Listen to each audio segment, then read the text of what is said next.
Instead of saying I'll be back in a minute, I should say see you in the next video. Okay. Some of these things, in my experience of uncovering these things through my own studies and my own research, I would hit plateaus. I would come into some new information, and it would, like, my mind would literally feel like it was going to explode, because when you're exposed to new information, it's like pouring boiling water on a frozen windshield. There's this energetic reaction that takes place where there's this transfer of energy, and it happens fast, so it's like, oh, I can't handle it. And I would sit here, and all of a sudden something would hit me, and I would, okay, there's something that is said that I've heard said that the world changes when thoughts that have never been thought are thought. And what that means is that somebody will think something new, and it will, because they think it, and we're all one, and we're all part of the same consciousness grid, or the matrix, or whatever you want to call it. We're part of what's called the unified consciousness field, which explains a lot of stuff like psychic phenomenon and astral travel and that kind of stuff, is because we're all connected.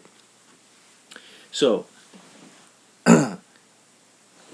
what was I saying? We're all connected. So what was I saying? You Sorry, distracted did me. I distract Yeah. you? The unified consciousness field, we're all one. I got to go backwards. Oh, well, that's what I was saying. Is that basically truth? No one's thought a new thought. But because the truth existed in the beginning, and what was created was a system of going backwards in time. We're actually going backwards. We're actually going backwards. Because the Enlightenment is not discovering new things. The Enlightenment is actually exposing what already existed.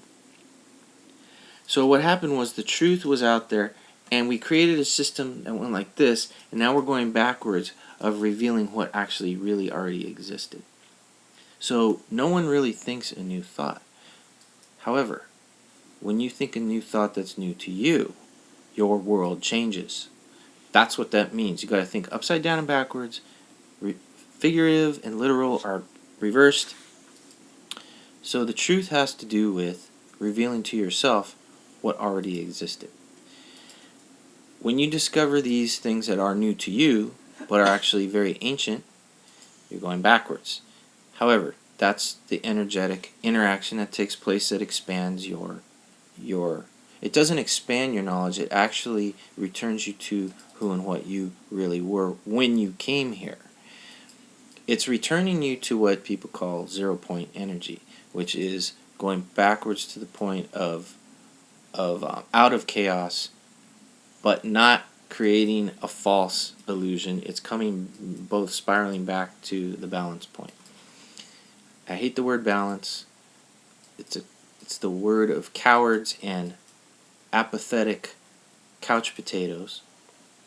You got to have balance in your life. When I was on the elder board at my church, and I said we were having a theological philosophical discussion on how we're supposed to be spiritual leaders for the people of the church, and I said, when Jesus taught certain things like love your neighbor as yourself, or to take up your cross and follow him, deny yourself, deny the flesh, deny the things of the world, don't be materialistic, and I'm paraphrasing, of course, but I said, what was Jesus saying? What do those teachings mean? How far do you take it? And I was met with the answer, well, there has to be a balance. Okay, what are you saying then? You got to balance yourself between being a fallen fleshly human and being a spiritual being. That is religion, people. That is religion. That is having an awareness and a knowledge that you are a spiritual being, having a human experience, but you don't actually do anything about it. You just float there in this box or this prison, this self-imposed prison. You put on the blinders and say, you know what? And I have to say, bottom line here is that it has to do with fear.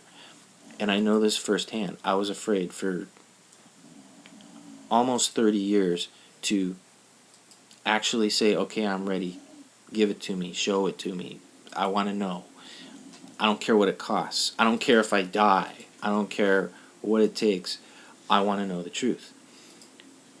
Once you get to that point and say, I'm sick of the nonsense in this world, I'm sick of the hypocrisy within religion, I'm sick of myself, I want to know the answers, and I want to get on the road, and I want to make a difference, and I want to fulfill my destiny.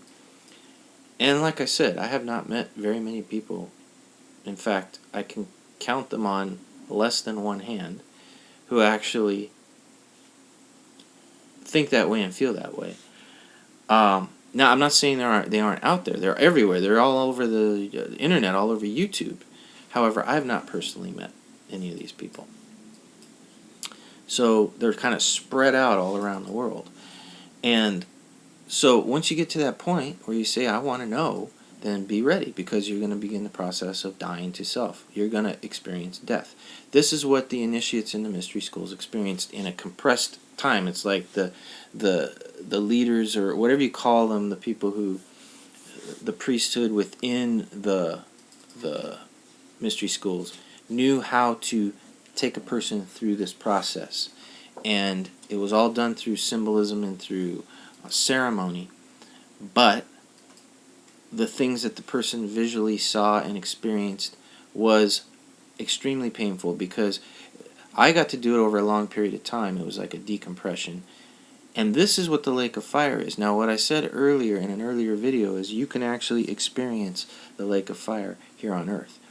What that is going through the purification process of having all your humanness stripped away, which is your ego, your consciousness, your mind, your emotions, your memories, your dreams, your ideas of who you think you are based on your experiences in this life as a human being. It's all tainted.